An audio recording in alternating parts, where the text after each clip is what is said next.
Hey guys, this is Preeti. Welcome back to my channel. दोस्तों, आज हम बात करने वाले हैं एक 2008 रिलीज्ड हॉलीवुड साइकोलॉजिकल थ्रिलर के बारे में जिसका नाम है मेड ऑफ ऑनर। इस कहानी की शुरुआत होती है एक बहुत ही प्यारे married couple carry and Richard के साथ, जो अपने 19th एनिवर्सरी पार्टी से घर वापस आ रहे थे। बहुत ही खुश लग रहे थे दोनों। उनका प्यार उनके आंखों में झलक रहा था। देखकर ही पता चल रहा था आने वाले समय को लेकर कितना एक्साइटेड है दोनों, कितने सारे सपने सजा कर रखे हैं। मगर शायद ऊपर वाले से उनकी यह खुशी ज्यादा देर देखी नहीं जाती। उसी रात एक फेटल एक्सीडेंट में कैरी की मौत हो जाती है। टुकड़ों में बिखर जाते हैं उनके सारे सपने। वक्त के साथ साथ रिचर्ड फिजिकली तो ओवरकम कर लेता है, बट इमोशनली वो बिल्कुल टूट चुका था। अपने बच्चों को संभालने की हिम्मत भी नहीं थी उसमें। ऐसे में उसकी मदद करती है लेसी, कैरी की बहन। भले ही कैरी से वो ज्यादा क्लोज नहीं थी, मगर उसके जाने के बाद उसके परिवार को अपना लेती है वो। उसके बच्चों को माँ का प्यार देना, इस टूटते हुए घर को संभालना, सब कुछ करती है। सिर्फ और सिर्फ उसी की वजह से अपनी लाइफ वापस मिलती है रिचर्ड को, जिसके लिए वो बहुत ही ज्यादा ग्रेटफुल भी था। मगर वो कभी समझ नहीं पाया इस सब के पीछे लेसी का भी कुछ और इंटेंशन है। वो मन ही मन रिचर्ड को पसंद करने लगी थी। उसकी ख्वाहिश थी रिचर्ड की जिंदगी में वो कैरी की जगह लेगी, ये परिवार उसका होगा सच में। लेकिन ऐसा होता नहीं। रिचर्ड एक और लड़की निकोल से प्यार कर बैठता है, खुलेआम डेट करने लगता है उसे। उसके कलीग, दोस्त, परिवार सभी को निकोल के बारे में पता था। भले उसके बच्चे मॉली एंड डैनी निकोल को पसंद नहीं करते थे उतना, मगर उनके पिता की खुशी से उन्हें कोई प्रॉब्लम नहीं थी। प्रॉब्लम थी तो बस लेसी को। उसे तो निकोल के नाम से ही जलन होने लगा था। बिल्कुल किसी ऑब्सेसिव मैनियक की तरह रिचर्ड को फॉलो करने लगी थी वो। जब भी उसे पता चलता था रिचर्ड निकोल से मिलने जा रहा है, वो भी वहां जा पहुंचती थी। ऐसे एक दिन वो छुपके से देखती है रिचर्ड निकोल को प्रपोज कर रहा है शादी के लिए। वो लोग अगले महीने ही शादी करने वाले हैं। अब ये दिन एक दिन आएगा, ये तो उसे पता था, मगर इतनी जल्दी उसका इसे आइडिया नहीं था। वो तो अभी तक रिचर्ड को ठीक से मैनिपुलेट भी नहीं कर पाई। बहुत खराब लगता है उसे। जिस रिचर्ड के लिए उसने इतना कुछ किया, उसने ही उसे ठुकरा दिया। यहाँ पर कुछ फ्लैशबैक से हमें लेसी के पास्ट का कुछ झलक नजर आता है, जिससे हमें एहसास होता है उसे कभी किसी का प्यार नहीं मिला। वो हमेशा से ही निग्लेक्टेड रही। कैरी के रिचर्ड के साथ भाग जाने के बाद उसे अकेले ही अपने बीमार माँ का ख्याल रखना पड़ा। उसने रखा भी कई सालों तक। उसकी कोई पर्सनल लाइफ नहीं था, ना कोई दोस्त, ना कोई प्रेमी। और उसकी माँ, वो भी उससे ज्यादा कैरी को पसंद किया करती थी, हमेशा उसी को याद करती थी। ऐसे प्रेजेंट ना होकर भी कैरी हमेशा लेसी की कंपटीटर बनी रही, जिस वजह से लेसी के दिल में उसके खिलाफ नफरत पैदा होने लगी। उसे लगने लगा सबने हमेशा उसे सिर्फ यूज किया है, टेकन फॉर ग्रांटेड लिया है, कभी उसका वैल्यू ही नहीं किया। डे आफ्टर डे उसके अंदर नेगेटिविटी इतनी बढ़ती गई कि उसके अंदर के सारे पॉजिटिविटी को खत्म कर दिया। उसकी मेंटलिटी इतनी नीचे गिर गई कि जैसे ही उसे मौका मिला उसने बदला ले लिया।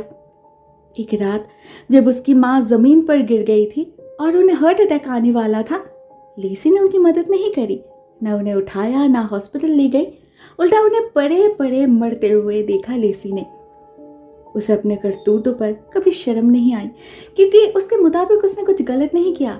उसे अपनी जिंदगी अपने टर्म्स पे जीना था, जिसके लिए उसके माँ का मरना और उस घर से निकलना जरूरी था, जो उसने किसी तरह पूरा कर लिया। मगर अभी वो क्या करेगी? क्या रिचर्ड को कभी पा सकेगी वो? रात पर बहुत सोचती है लेसी और फाइनली एक प्लान तैयार करती है, जिसमें उसके मेन वेपन्स थे रिचर्ड के बच्चे। उसे पता था मॉली और डैनी इस बात को इजीली एक्सेप्ट नहीं करेंगे। उसे बस उस आग को और थोड़ा भड़काना है, दैट्स ऑल। उसका काम हो जाएगा। वो करती भी वही। नेक्स्ट डे जैसे ही रिचर्ड बच्चों को अपने डिसीजन के बारे में बताते हैं और मॉली गुस्सा होकर झगड़ने लगती है, लेसी उसे ये कहकर और नाराज कर देती है कि निकोल आकर उसके पिता पर हक जताएगी, उसकी माँ बनने की कोशिश करेगी, तब उसी के अकॉर्डिंग जीना पड़ेगा उसे। ये सुनकर मॉली इतना नाराज हो जाती है कि उसी वक्त घर छोड़कर भाग जाती है वो। दूसरी तरफ लेसी डैनी को ये कहकर मैनिपुलेट करती है कि इस घर में कोई इसकी परवाह नहीं करता, सबको अपनी पड़ी है सिवाय लेसी के। एक वो ही है जो उससे सच में प्यार करती है, बाकी और कोई नहीं। डैनी जैसे एक छोटे बच्चे के लिए यह समझना नामुमकिन था कि लेसी बस उसका इस्तेमाल कर रही है, अपने मीठी मीठी बातों से उसे पॉल्यूट कर रही है। वो कैसे समझेगा? उसके पिता ही कभी समझ नहीं पाया। पीठ पीछे कैसा खेल खेल रही है लेसी। रिचर्ड के सामने वो हमेशा खुद को ऐसे प्रेजेंट करती रही जैसे उसके शादी से वो बहुत खुश है, उसे कहाँ कोई दिक्कत है। मगर साथ में यही भी याद दिलाती रही कि बच्चों के परमिशन के बगैर वो शादी नहीं कर सकता। उनके खुशी के आगे रिचर्ड को अपनी खुशी सैक्रिफाइस करनी ही पड़ेगी, तभी तो वो एक अच्छे पिता बन पाएंगे। फाइनली पूरा दिन मॉली को ढूंढने के बाद जब रिचर्ड को पता चलता है कि वो जेल में है, पुलिस ने उसे ड्रिंक एंड ड्राइव के लिए अरेस्ट किया है, तब रिचर्ड को भी लगने लगता है कि शायद लेसी ठीक कह रही है। उनके बच्चों पर कुछ ज्यादा ही बुरा असर पड़ा है उसके डिसीजन का। शायद उन्हें ये शादी नहीं करनी चाहिए। लेकिन तब तक मॉली अपनी गलती समझ चुकी थी। उसे एहसास हो चुका था वो कितनी सेल्फिश हो रही है। तो वो रिचर्ड को परमिशन दे देती है और निकोल से मिलने के लिए भी तैयार हो जाती है। डिसाइड होता है कि वो अगले हफ्ते ही घर आएगी फैमिली डिनर के लिए। अब ये सुनकर लेसी की हालत तो खराब हो जाती है। वो नया प्लान सोचने लगती है जिसमें फिर से उसके काम आता है डैनी। वो फिर से उसका ब्रेन वॉश करती है, डराती है, भड़काती है, जिससे निकोल के प्रति उसके मन में नफरत पैदा होता भी वही। निकोल के घर आने पर डैनी उससे बहुत रूडली बिहेव करता है, मगर निकोल एक बहुत ही smart and kind hearted lady थी। वो कुछ माइंड नहीं करती, उल्टा लेसी से दोस्ती बनाने की कोशिश करती है। उसे अपने शादी में मेड ऑफ ऑनर बनने की रिक्वेस्ट करती है। लेसी राजी तो हो जाती है, इवन एक अच्छे दोस्त की तरह सारे अरेंजमेंट्स में उसके हाथ भी बटाती है, मगर मन ही मन वो तो असल में एक मिसिंग लिंक ढूंढ रही थी, निकोल के बारे में एक ऐसी नेगेटिव ट्रेट जिसे वो इश्यू बना सके। भला कोई इतना परफेक्ट कैसे हो सकता है? इसे जानने के लिए एक दिन वो चोरी छुपे निकोल के घर जा पहुंचती है। उसने पहले ही रिचर्ड और उसे बात करते हुए सुना था कि आज सुबह 10 बजे वो लोग कहीं जाने वाले हैं। लेसी ने इसी का फायदा उठाया। उसे ये भी पता था कि रिचर्ड के पास निकोल के घर की एक्स्ट्रा चाबी है, तो उसके निकलने से पहले लेसी ने कायदे से उसके चाबी का गुच्छा छुपा लिया और उसे स्पेयर कीज यूज करने पड़े। इसके बाद लेसी खुद पहुंच गई निकोल के घर, उसके पर्सनल डॉक्यूमेंट्स सर्च करने। वहां उसे एक लेटर मिलती है जिससे उसे ये पता चलती है कि निकोल असल में ओहायो से नहीं बल्कि लेकवुड नाम के एक छोटे से शहर से है। वहां उसका एक पास्ट है जो उसने किसी को नहीं बताया, मगर क्यों? लेसी को यही पता करना था, तो वो उसी दिन निकल पड़ती है और इस लेटर के सेंडर को ढूंढ निकालती है। और उनसे उसे जो पता चलता है वो काफी शॉकिंग था। उसे जानने मिलता है निकोल ने अपने बारे में कई सारे झूठ कहा है, कुछ बातें छुपाई है। उसका असली नाम तो निकोल मेजर है, वो जोएल मेजर की पत्नी है। भले उनकी डिवोर्स हो चुकी है, मगर उनका रिलेशनशिप काफी कॉम्प्लिकेटेड था, इतना कि न्यूज़पेपर का हेडलाइन भी बन चुका था। इसके बारे में डिटेल्स पे पता लगाने के लिए लेसी जाती है लाइब्रेरी और वहां पुराने पेपर से उसे पूरी बात समझ आ जाती है। असल में 12 इयर्स पहले निकोल की एक जोएल नाम के आदमी से शादी हुई थी, जो एक खूनी और एक स्मगलर था। एक केस में उसके 20 साल की जेल भी हुई है और निकोल से भी पूछताछ की गई थी। पुलिस का शक था वो भी इस बिजनेस में शामिल है। भले बाद में उसे छोड़ दिया गया, मगर उसके और उसके पति के नाम के साथ अभी भी एक क्राइम हिस्ट्री जुड़ी हुई है। वो जैसे दिखाती है उतनी भोली भी है नहीं वो। तो क्या ये सब जानने के बाद रिचर्ड उससे शादी करेगा? शायद नहीं। मगर ये सीक्रेट रिचर्ड तक आखिर पहुंचेगा कैसे? लेसी खुद से तो जाकर बता नहीं पाएगी। तो यहाँ भी अपने दिमाग का इस्तेमाल करती है लेसी और जोएल को एक चिट्ठी लिखती है एनोनिमसली कि उसकी पत्नी फिर से शादी कर रही है और वो उससे सारे मिसअंडरस्टैंडिंग क्लियर करना चाहती है। साथ में वो रिचर्ड का नंबर भी दे देती है निकोल के नाम से, जिससे जोएल वहां कॉल करे और रिचर्ड तक बात पहुंच जाए। लेसी को यकीन था ये तरीका जरूर काम करेगा। वो तो लिटरली बहुत प्राउड फील कर रही थी, इतने बड़े राज को खोदकर बाहर निकाला है उसने। बट अलास किसी को वो बता नहीं सकती। अपने फुल प्रूफ प्लान पे फुल कॉन्फिडेंस था लेसी को, जिसके चलते एक छोटी सी गलती कर बैठती है। वो लाइब्रेरी के बाहर वाले फोन बूथ से कॉल करती है अपने एक दोस्त केविन को, जो कोइंसिडेंटली रिचर्ड का बेस्ट फ्रेंड था। एक्चुअली उस रात दोनों किसी काम से मिलने वाले थे, मगर वो और पॉसिबल नहीं हो पाएगा, घर लौटने में ही लेट हो जाएगी उसे। तो एक झूठ मूठ का बहाना देकर उस वक्त के लिए केविन को तो कन्विंस कर लेती है लेसी, मगर उसे कोई आइडिया भी नहीं था उसका यही चाल बाद में उस पर भारी पड़ने वाला है। वो घर आ जाती है और फिर से अपना काम शुरू कर देती है, वहीं डैनी को मैनिपुलेट करना। उसके सामने मासूम सा चेहरा बनाकर दुखी होने का नाटक करती है, हेल्पलेस दिखाती है खुद को। ये कहकर डैनी को डराती है कि वो बहुत जल्द अपने घर वापस चली जाएगी, तब उसका क्या होगा? निकोल तो उसे कच्चा चबा जाएगी। उधर कुछ दिनों के अंदर ही उसका दूसरा प्लान भी रंग लाने लगता है। एक दिन सुबह सुबह रिचर्ड के नंबर पे कॉल करता है जोएल और उसे निकोल के पास्ट के बारे में सब कुछ बता देता है। ये रिचर्ड के लिए काफी बड़ा झटका था, स्पेशली जब बात शादी तक पहुंच चुकी है, खुद को डिवोट कर चुका है वो कंप्लीटली। ऐसे में इतना बड़ा झूठ। वो उसी दिन जाके निकोल को कन्फ्रंट करता है, गुस्से में थोड़ा रूड बिहेव भी करता है, और जब निकोल उसका जवाब ना देकर वहां से निकल जाती है, रिचर्ड और नाराज हो जाता है। मन ही मन डिसाइड कर लेता है कि फिर कभी निकोल से बात नहीं करेगा। मगर केविन, उसका बेस्ट फ्रेंड, उसे समझाता है उन्हें निकोल की स्टोरी भी तो जाननी चाहिए, जरूर उसकी कोई मजबूरी होगी। उसके कहने पर रिचर्ड निकोल से जाकर बात करता है और उसे एहसास होता है बेचारी तो खुद एक विक्टिम है, गलती से क्रिमिनल के साथ फंस गई थी। ऐसे पास्ट को कौन याद रखना चाहेगा? दोनों बात करके सारे मिसअंडरस्टैंडिंग क्लियर कर लेते हैं, जिससे लेसी का प्लान एक बार फिर फेल कर जाता है। उधर घर में वो जब अपने मरे हुए बहन की वेडिंग रिंग पहनकर रिचर्ड से शादी करने का सपना देख रही थी, तब उसे मॉली देख लेती है। उसके बर्ताव से शक भी होता है मॉली को, मगर वो कुछ कहती नहीं। ऑन द अदर हैंड, किसी और के दिल में भी शक पैदा होने लगा था, केविन के, जिसे लेसी ने उस दिन कॉल किया था। एक्चुअली वो रिचर्ड का बेस्ट फ्रेंड भी था, जिस कारण से उसे निकोल के पास्ट के बारे में सब पता चल चुका था। और जब रिचर्ड उससे कहता है निकोल पहले ज्वेल के साथ लेकवुड शहर में रहती थी, उसे शक होता है कि ये एनोनिमस टेप उसी का तो दिया हुआ नहीं। वो इस नंबर पे कॉल करता है, जिससे उसे पता चल जाता है लेसी उस दिन लेकवुड गई थी। इससे उसे ये भी समझ आ जाता है कि इस मिसअंडरस्टैंडिंग के पीछे किसका हाथ है, क्योंकि ऑलरेडी उसे पता था लेसी रिचर्ड को लेकर ऑब्सेस्ड है। वो जिस तरह से उसे देखती है उसी से पता चल जाता है। मगर उसका ये स्टेप केविन को हजम नहीं होता, ये गलत है। घर में रिचर्ड अपने परिवार को इन्फॉर्म करता है कि उसने निकोल से पैचअप कर लिया है, जिसे सुनकर लेसी आग बबूला हो जाती है। गुस्से में आपा खो देती है वो, और डैनी से कहती है जोएल बहुत जल्द जेल से छूटने वाला है, तब वो सीधे यहीं आएगा, मार डालेगा सबको। उसके पिता भी उसे बचाने नहीं आएगा, क्योंकि अभी तो उसे सिर्फ निकोल की परवाह है।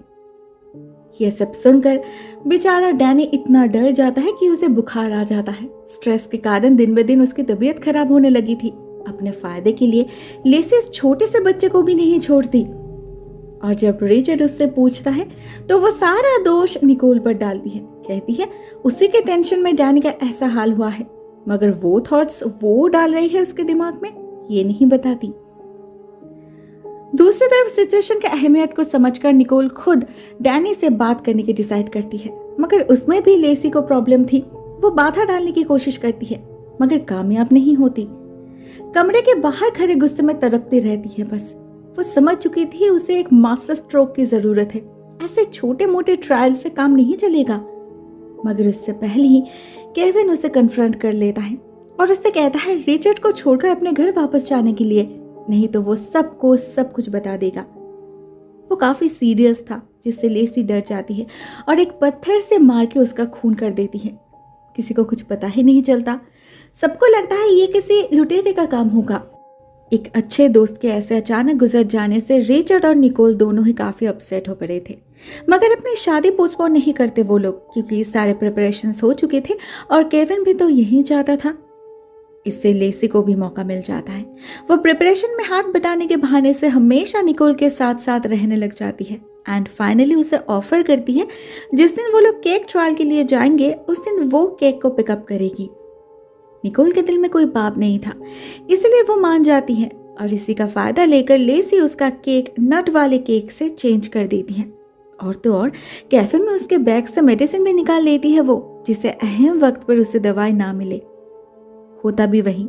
जब निकोल को सांस लेने में दिक्कत होने लगती है, लेसी उसके पास बैठे बैठे कंसर्न्ड होने का नाटक करती है। देखते ही देखते हालत बहुत क्रिटिकल हो जाती है निकोल की। उसे हॉस्पिटलाइज किया जाता है और डॉक्टर कहते हैं अगर और थोड़ी देर हो जाती तो वो कोमा में भी जा सकती थी, हमेशा हमेशा के लिए। बट लकीली ऐसा कुछ नहीं होता। निकोल धीरे धीरे स्टेबल होने लगती है, जो लेसी से सहन नहीं होता। वो प्लान बी अप्लाई करने की सोचती है, जिसके लिए मॉली को घर भेज देती है। वो रिचर्ड तो शहर में ही नहीं था।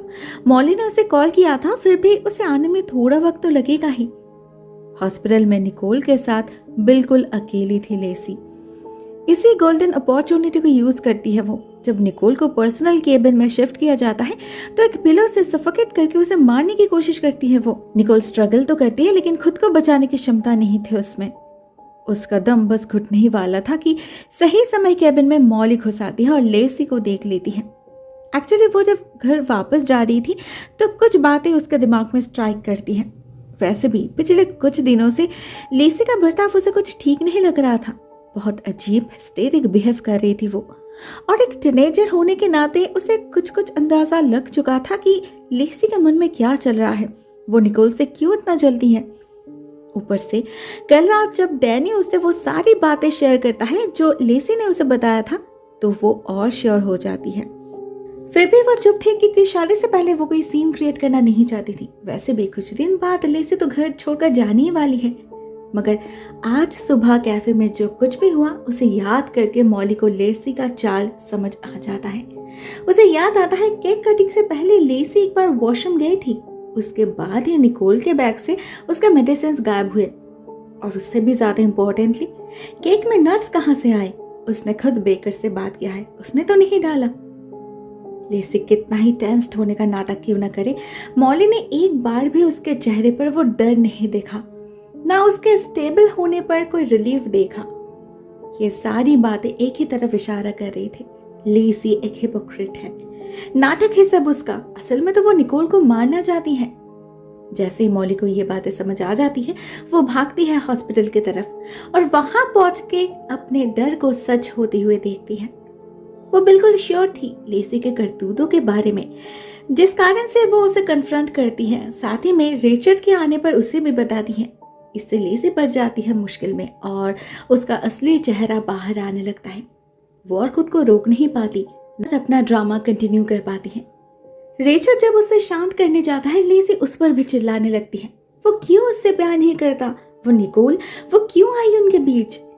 जबकि सच्चाई तो यही थी कि उसके आने से पहले भी रिचर्ड ने कभी लेसी से प्यार नहीं किया। उस नजरिया से देखा ही नहीं कभी, न कभी देख सकता है। इतना सब कुछ सुनकर भी लेसी हार मानने के लिए तैयार नहीं थी। वो सुसाइड करने की धमकी देकर वहां से निकल जाती है और एक नदी के पास जाकर अपना पर्स फेंक देती है, जिससे पुलिस को लगे वो मर चुकी है। होता भी यही। सबको खराब तो लगता है, मगर सभी टेंशन फ्री भी हो पाते हैं। आखिर एक साइको से दुश्मनी मोल लेना कोई अच्छी बात तो नहीं ना। इसके बाद कुछ दिन बीत जाते हैं। रिचर्ड और निकोल की शादी हो जाती है और हनीमून पे वो लोग जाते हैं एक सिक्लूडेड कैबिन में। उन्हें लगा था वहां शांति से रिलैक्स कर पाएंगे कुछ दिन, मगर होता कुछ और ही। देर रात रिचर्ड को कॉल करती है लेसी और धमकी देती है कि वो रिचर्ड के बच्चों को अपने साथ ले जाएगी, फिर कभी उन्हें देख नहीं पाएगा वो। इससे रिचर्ड सच में ही डर जाता है और घर में कॉल करके मॉली को वार्न कर देता है। साथ ही साथ उसी वक्त निकल भी पड़ता है वापस जाने के लिए। मगर ये तो असल में लेसी का एक चाल था। वो एक्चुअल में रिचर्ड के घर के बाहर नहीं, बल्कि उस कैबिन के बाहर खड़ी थी। जैसे ही हड़बड़ी में रिचर्ड निकोल से अलग होता है, वो पहले रिचर्ड को मारकर बेहोश कर देती है। उसके बाद निकोल पर चाकू से हमला करती है। दोनों में हाथापाई शुरू हो जाती है। निकोल खुद को बचाने की बहुत कोशिश करती है एंड फाइनली वो चाकू लेसी के ही पेट में घुस जाता है, जिससे उसकी मौत हो जाती है। फाइनली उसके पागलपन से आजाद हो पाती है निकोल। उसके बुलाने पर रिचर्ड का भी होश लौट आता है एंड एट लास्ट इतना सब कुछ हो जाने के बाद सब कुछ ठीक हो जाता है। एट द एंड हम रिचर्ड के परिवार को देखते हैं, जो फिर से एक बार कंप्लीट हो चुका था। बच्चे भी बहुत खुश थे और निकोल भी। होपफुली आगे भी वो लोग ऐसे ही रहने वाले हैं, कभी और किसी की बुरी नजर ना पड़े उन पर। इसी उम्मीद के साथ ये मूवी यहीं पर एंड हो जाती है। गाइस ऑनेस्टली ये एक वन टाइम वॉच मूवी है। ऐसे मूवीज में आपको पहले से ही पता रहता है आगे क्या होने वाला है, बट स्टिल देखने में इंटरेस्टिंग लगता है ना। मेरा एक्सपीरियंस तो काफ़ी अच्छा रहा। आप बताओ आपको ये वीडियो कैसी लगी? Share your thoughts in the comment section. आज के लिए बस इतना ही दोस्तों। Thank you so much for watching this video. बहुत जल्द मिलते हैं किसी और नए वीडियो के साथ। तब तक के लिए टेक केयर, टाटा।